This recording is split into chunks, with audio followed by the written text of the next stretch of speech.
अंतरा कुछ देर तक ऐसे ही दक्ष को सोते हुए ही प्यार करती रही और तभी रूम में दानिश एंटर हुआ और अंतरा की नजरें गेट पर गईं। दानिश अपनी जगह खड़े होकर उसे देखते हुए बोला, मैंने तुमसे रेडी होने को कहा था।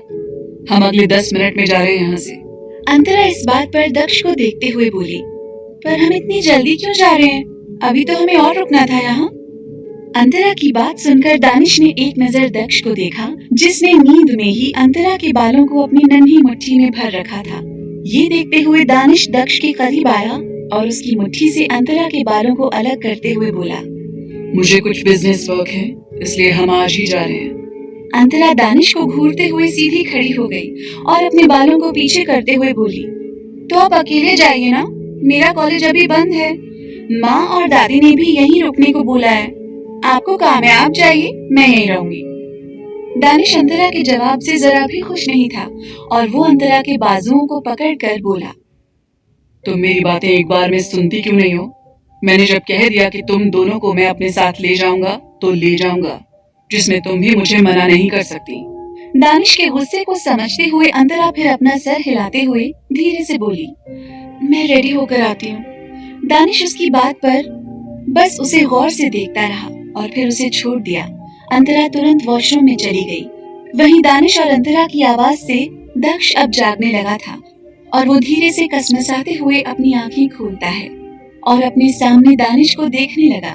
दानिश अपने टेम्पर को कंट्रोल करते हुए जब बेड पर अपनी नजरें डालता है तो उसकी आंखें फिर से छोटी हो गईं और वो दक्ष को घूर कर बोला, अब तुम्हें क्या हुआ? तुम क्यों मुझे ऐसे घूर रहे हो? दानिश की आवाज सुनकर दक्ष कुछ पल ऐसे ही शांत रहा और फिर तेज तेज रोना शुरू कर दिया। वो अपने छोटे छोटे हाथों पैरों को बेड पर पटकते हुए रोए जा रहा था। दानिश ये देखकर गहरी सांस लेकर बोला, चुप हो जाओ, मुझे पता है तुम्हें बस मेरी वाइफ चाहिए ऐसे रोकर, पर उसे मैं अभी तुम्हारे पास नहीं आने दूंगा, समझे तुम? ये कहते हुए दानिश दक्ष को अपनी गोद में उठाकर उसकी पीठ को रब करते हुए उसे खुद चुप कराने लगा। तभी वॉशरूम से अंतरा दानिश को आवाज लगाते हुए बोली, दानिश, क्यों आप मेरे दक्ष को रुला रहे हैं? अभी तक वो सो रहा था और मेरे जाते ही आपने उसे उठा दिया। ये कहते हुए अंतरा बाथरूम की नॉट बांधते हुए वॉशरूम से बाहर निकली। दानिश दक्ष को चुप करा रहा था, वहीं दक्ष उसको रोते हुए घूर रहा था। अंतरा के आने के बाद दक्ष ने तुरंत मासूम सा फेस बना लिया और अंतरा के पास जाने के लिए अपने हाथों को उठाने लगा। अंतरा दक्ष को देखते हुए प्यार से उसे दानिश की गोद से अपनी गोद में लेते हुए बोली, ओ मेरा दक्ष, मम्मा आ गई, अब नहीं रोना आप। दक्ष अंतरा की गोद में जाते ही उससे लिपट गया, जिसे देखकर दानिश की भौहें तन गईं और वो उसे बस घूरता रहा। उसे अपने ही बेटे से जलन होती थी जब वो अंतरा के ऐसे करीब रहता था। अंतरा उसे लेकर फिर बेड पर बैठ गई। दानिश दक्ष को घूरते हुए उसकी दूध की बोतल देकर बोला, इसे दूध पिलाओ और चुपचाप सुला दो, ये रास्ते में रोना नहीं चाहिए। अंतरा ने दानिश के हाथ से बोतल ली और दक्ष को फीड कराने लगी। दक्ष ने अपनी आंखें बंद की और चुपचाप फीड करने लगा। दानिश अभी वहीं खड़ा था कि तभी उसका फोन रिंग हुआ और वो उस फोन को लेकर वहां से चला गया। कुछ समय बाद दानिश अंतरा और दक्ष के साथ नीचे आया और अंतरा सभी से मिलने लगी, जिसके बाद दानिश उन्हें लेकर बाहर अपनी कार के पास आया और जिसमें अंतरा पैसेंजर सीट पर दक्ष को लेकर बैठ गई। वहीं रीना जी दक्ष के जाने से खुश नहीं थी, पर अंतरा ने दोबारा दक्ष के कुछ बड़े हो जाने पर आने को बोल दिया था, जिस वजह से रीना जी फिर कुछ कह नहीं पाई। वहीं अंतरा को पता चला था कि पाखी आज शाम की फ्लाइट से केप टाउन जा रही थी। अंतरा पाखी से मिलने भी गई थी, पर पाखी ने अपना दरवाजा नहीं खोला, जिससे अंतरा फिर उदास होकर वापस आ गई थी। वहीं ध्रुव और ध्रुवी कल दिल्ली आने वाले थे। फिर दानिश भी अपनी ड्राइविंग सीट पर बैठ गया और कुछ ही देर में उनकी कार फुल स्पीड में वहां से निकल गई। अंतरा रास्ते में दक्ष के साथ खेलते हुए बातें करते हुए जा रही थी, पर दानिश के चेहरे पर इस समय काफी सस्पिशियस एक्सप्रेशन थे। उसकी नजरें इस समय बैक मिरर पर थी और वो उस खाली रोड को घूर रहा था। तभी दानिश के फोन पर एक मैसेज आया। दानिश ने उस मैसेज को ओपन किया और उसे पढ़कर उसके चेहरे पर शैतानी मुस्कुराहट आ गई। वहीं दूसरी तरफ लॉस एंजलिस में ग्रोवर बंगले में इस वक्त राघवन ग्रोवर बेड पर खामोशी से लेटा हुआ था। रेयान उसी के हाथ को पकड़े साइड बेड पर बैठा था। वहाँ नर्स थी जिसने राघवन को एक इंजेक्शन लगाया और फिर तभी रेयान उस नर्स को देखते हुए बोला, भाई की तबीयत में कुछ सुधार हुआ? इस पर वो नर्स अपना सर हिलाते हुए बोली, जी सर, इनके पैरों में अब हल्की मूवमेंट होने लगी है और सीनियर डॉक्टर्स की रिपोर्ट के मुताबिक अगले कुछ सालों तक ये पूरी तरह अपने पैरों पर खड़े हो जाएंगे। ये सुनकर रेयान के चेहरे पर खुशी की चमक आ गई और वो खुशी से बोला, भाई ये तो कितनी अच्छी न्यूज है। अब आप भी बहुत जल्द हम सब की तरह अपने पैरों पर खड़े हो पाएंगे। राघवन की आंखें अभी भी बंद थीं और वो अभी भी सिर्फ खामोशी से लेटा हुआ था। रेयान कुछ देर तक ऐसे ही राघवन को देखता रहा और फिर वो उसे ब्लैंकेट से कवर करते हुए वहां से उठते हुए बोला, भाई आप आराम करिए। ये कहकर वो रूम से बाहर निकल गया।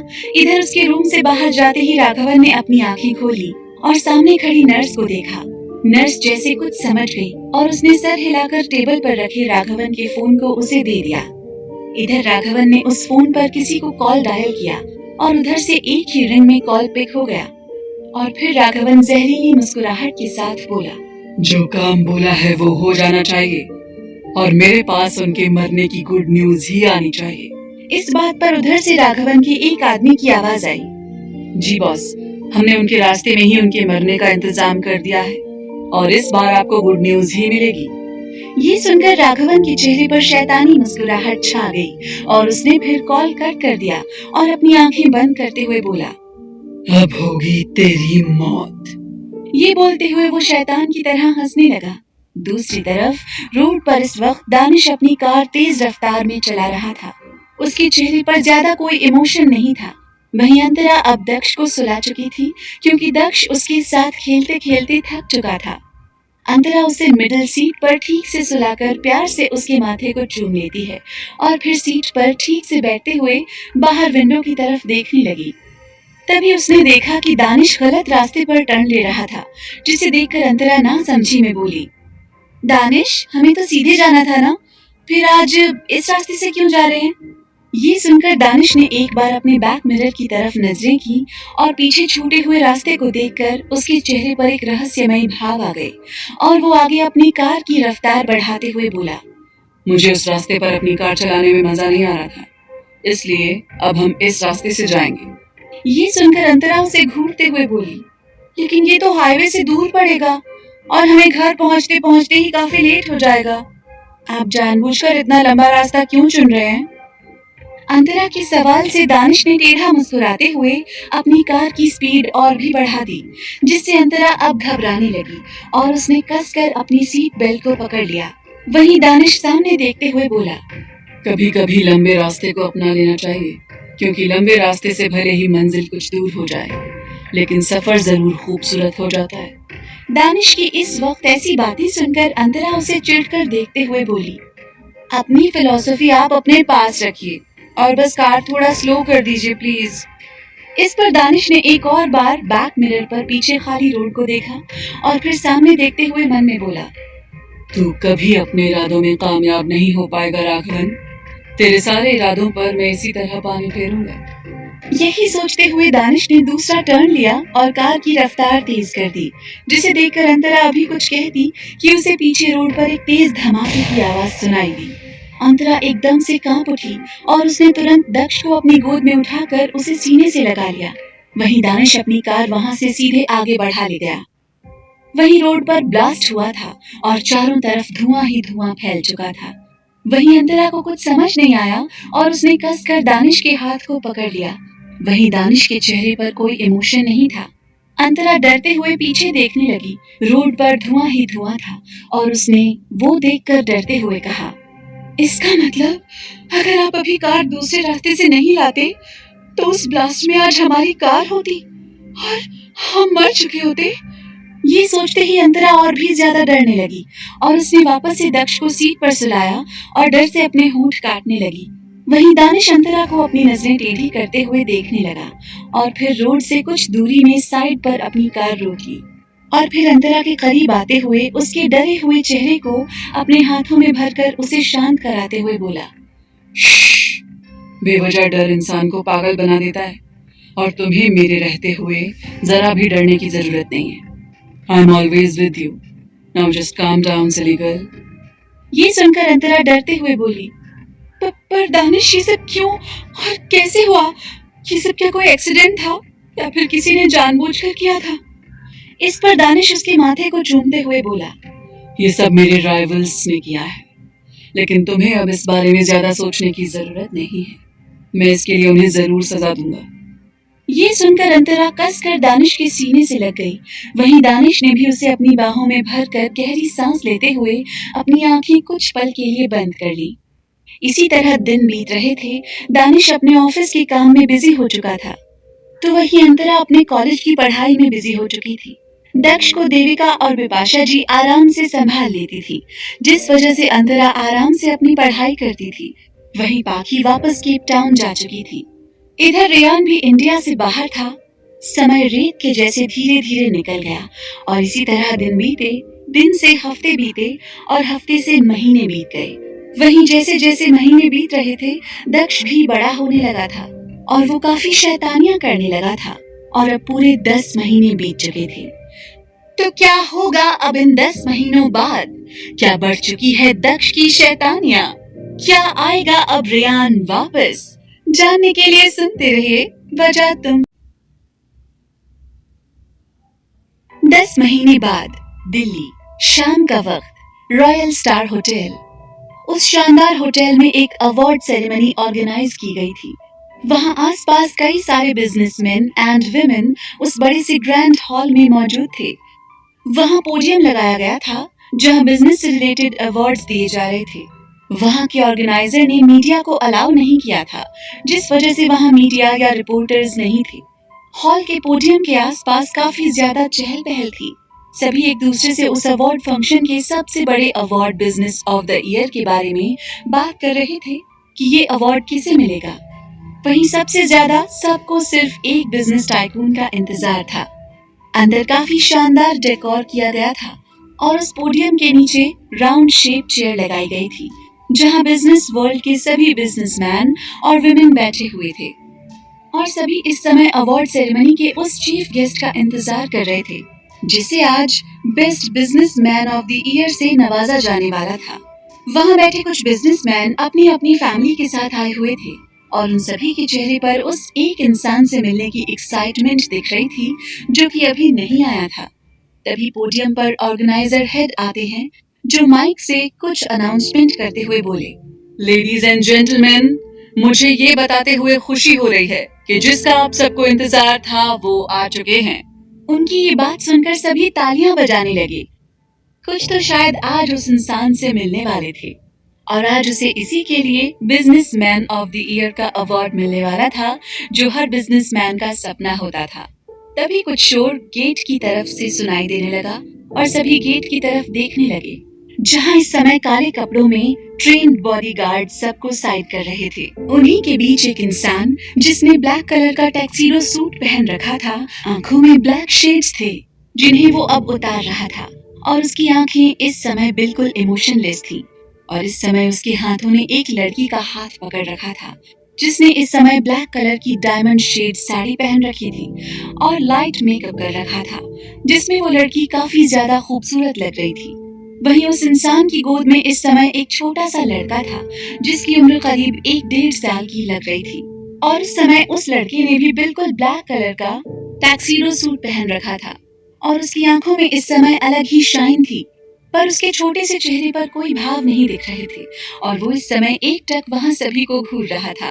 तभी वो लड़की जो थोड़ा इन सब लाइमलाइट से अनकंफर्टेबल हो रही थी, वो धीरे से उस इंसान से बोली, दानिश, क्या ये लोग इसी तरह हमें घूरेंगे?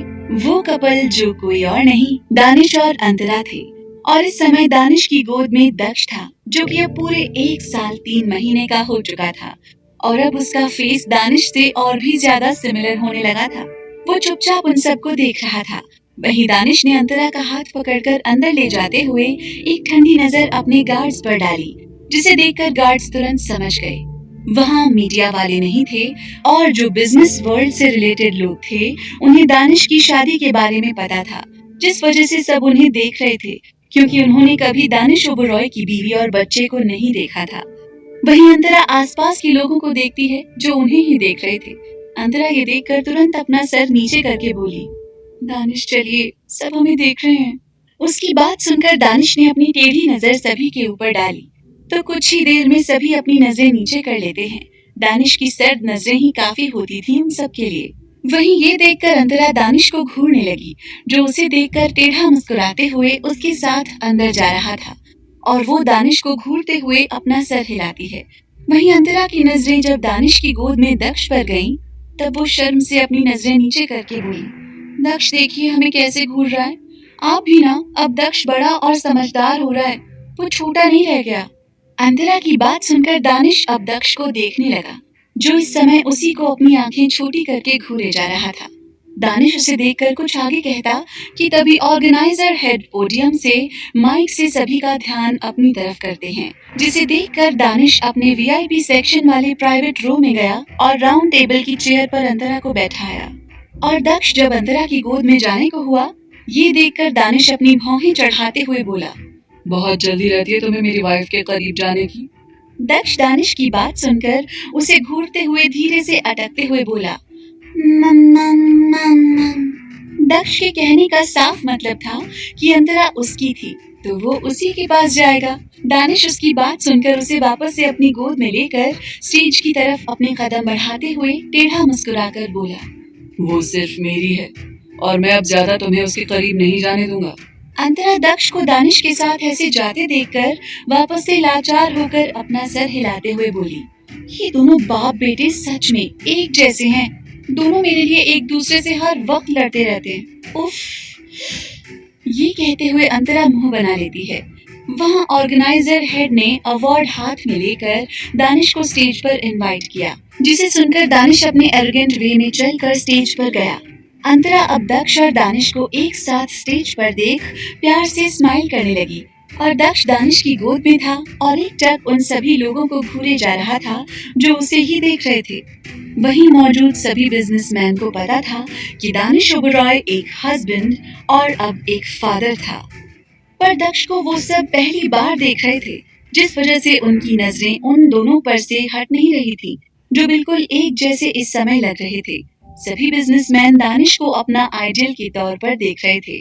वहीं दानिश वहां किसी पर भी अपनी नजरें नहीं डालता। फिर ऑर्गेनाइजर हेड दानिश को businessman of the year award देते हैं, जिसमें बिजनेस के कुछ एथिक्स का लोगो बना हुआ था। दानिश ने जब अवार्ड अपने हाथों में लिया, तब वो सीधे अंतरा पर अपनी नजरें टिकाता है। वहीं अंतरा के चेहरे पर इस समय एक प्राउड स्माइल थी और वो दानिश के लिए बज रही तेज तेज तालियों को सुन रही थी। वहीं दक्ष जब दानिश के हाथ में कुछ बड़ी सी चीज देखता है तो वो उसे पकड़ने लगता है, जिसे देखकर दानिश ने उसके हाथों में वो अवार्ड ठीक से होल्ड करवाया, जिसे पाकर दक्ष के चेहरे पर हल्की सी स्माइल आ गई और वो उस अवार्ड को ध्यान से देखने लगा। दक्ष 1 साल और 3 महीने का था और वो बाकी बच्चों से काफी ज्यादा शार्प माइंडेड था। उसके अंदर दानिश के गुण थे, जिससे कि दक्ष काफी ज्यादा एक्टिव था। अंतरा दक्ष और दानिश को एक साथ देखकर सुकून से खुद से बोली, हाय मेरी छोटी सी फैमिली। अंतरा के चेहरे पर खुशी थी, दक्ष भी खुश लग रहा था और अब वो उस अवार्ड को अपने छोटे से मुंह में भरने की कोशिश कर रहा था। वहीं दक्ष को ऐसे कीमती अवार्ड के साथ खेलता देखकर सभी उसे देखने लगे। वहीं दानिश बिना इमोशन कुछ शब्द अंतरा को देखकर बोला, ये अवार्ड मैंने हासिल किया है सिर्फ तुम्हारी वजह से, सिली गर्ल। दानिश की ऐसी बात सुनकर सभी एक बार फिर अंतरा को देखते हुए तालियां बजाने लगे। पूरा हॉल तालियों से भर गया। वहीं अंतरा के चेहरे पर बड़ी सी स्माइल थी। वहीं नीचे कुछ लोग बातें करते हुए एक दूसरे से बोले, दानिश ओबेरॉय का बेटा बिल्कुल दानिश ओबेरॉय के जैसा ही है। तुम सबने देखा नहीं वो कैसे सबको घूर रहा था, और तो और वो अवार्ड से भी खेल रहा था। और दानिश ओबेरॉय इतना प्यार करते हैं अपने बेटे से कि उन्होंने इतना बड़ा अवार्ड अपने बेटे को खेलने के लिए दे दिया। मैं होता तो कभी ना देता। आखिर इसी अवार्ड के लिए इतनी मेहनत जो कर रहा था कई सालों से। उसकी बात सुनकर और भी लोग हामी भरते हैं। वहीं अंतरा जो ये सब सुन रही थी, वो दक्ष को देखती है, जो अवार्ड के साथ खेल रहा था, और फिर उसकी नजर दानिश पर गई, जो बिना इमोशन वहां खड़े ऑर्गेनाइजर हेड से कुछ बात कर रहा था। अंतरा ये देखकर छोटी सी स्माइल करने लगी और उनकी बातों को इग्नोर कर देती है। वहीं दानिश ऑर्गेनाइजर हेड से कुछ बात कर रहा था, तभी ऑर्गेनाइजर हेड दक्ष को अपनी गोद में बुलाते हुए अपने हाथ को बढ़ाते हैं, जिसे देखकर दक्ष दानिश के सीने पर अपना सर रखते हुए ऑर्गेनाइजर हेड को घूरने लगा। ऑर्गेनाइजर हेड ये देखकर समझ गए कि उसे एक छोटे बच्चे ने पूरी इंसल्ट के साथ उसे मना कर दिया था, जिसे देखकर वो तुरंत अपना हाथ पीछे करते हुए स्माइल करके बोले, मिस्टर दानिश, आपका बेटा वाकई आपके जैसा ही है और इसे देखकर लगता है कि इन फ्यूचर हमें आपके ही जैसे बिजनेस वर्ल्ड का एक नामी सितारा मिलेगा। दानिश उनकी बात सुनकर बिना भाव के दक्ष को ध्यान से देखने लगा, जो उससे अब लिपटा हुआ था और अपने नन्हे हाथों में अवार्ड को अच्छे से पकड़ रखा था। दानिश ये देखकर ऑर्गेनाइजर हेड से एरोगेंट आवाज में बोला, ये अपना फ्यूचर खुद डिसाइड करेगा, इसलिए हमें इस बारे में अभी से कोई बात नहीं करनी चाहिए। दानिश के जवाब को सुन वो ऑर्गेनाइजर हेड फिर आगे कुछ नहीं बोला और हंसते हुए फिर शांत हो गया। दानिश उसके बाद दक्ष को गोद में लिए सीधे नीचे अंतरा के करीब चला गया और दक्ष को चेयर पर बैठाकर खुद अंतरा के बिल्कुल करीब बैठकर उसकी खुली कमर पर अपने हाथों को रख दिया। अंतरा इतनी जल्दी कुछ समझ नहीं पाती और वो दानिश की इस हरकत पर उसे आंखें दिखाते हुए ना में सर हिलाती है। दानिश ने तिरछा मुस्कुराते हुए वेटर को बुलाया और उससे ड्रिंक लिया। अंतरा ने सॉफ्ट ड्रिंक ली और दक्ष को देखने लगी, जो इस समय उस अवार्ड से खेलने में ही बिजी था। अंतरा स्माइल करते हुए प्यार से दक्ष से बोली, दक्ष, क्या आपको ये पसंद आया? दक्ष अंतरा की आवाज सुनकर उसकी तरफ देखता है और स्माइल करके हाँ में सर हिला देता है। दक्ष अंतरा की बातों को समझ जाता था और वो जवाब भी देता था। दक्ष की बात सुनकर अंतरा स्माइल करने लगी। तभी कुछ बिजनेस वर्ल्ड से रिलेटेड लोग दानिश को कांग्रेट्स करने के लिए आए।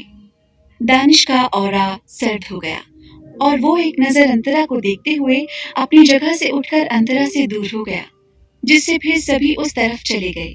वहीं अंतरा ये देखकर मुंह बनाते हुए बोली, ये दानिश भी ना हमेशा जल कुकड़े ही रहेंगे। दानिश उन सभी से बिना इमोशन के बात कर रहा था कि तभी उसकी नजर अंतरा पर गई और उसे देखकर दानिश की पकड़ अपने वाइन ग्लास पर कस गई। वहीं अंतरा के पास इस समय एक बिजनेसमैन आया हुआ था, जो स्माइल करते हुए उससे बात करने की कोशिश कर रहा था, पर अंतरा उससे ठीक से कोई बात नहीं कर रही थी, क्योंकि वो अब तक दानिश को समझ चुकी थी, जो उसके किसी से बात करने भर से पागल हो जाता था। अंतरा उस इंसान से जबरदस्ती मुस्कुराते हुए बात कर रही थी। तभी दानिश उन सभी को पूरी तरह इग्नोर करके अपने कदम सीधे अंतरा की तरफ बढ़ाता है। उसकी आंखों में इस समय गुस्सा भर आया था। क्या करेगा दानिश? अंतरा कैसे शांत करेगी दानिश के गुस्से को? जानने के लिए सुनते रहिए वजह तुम हो।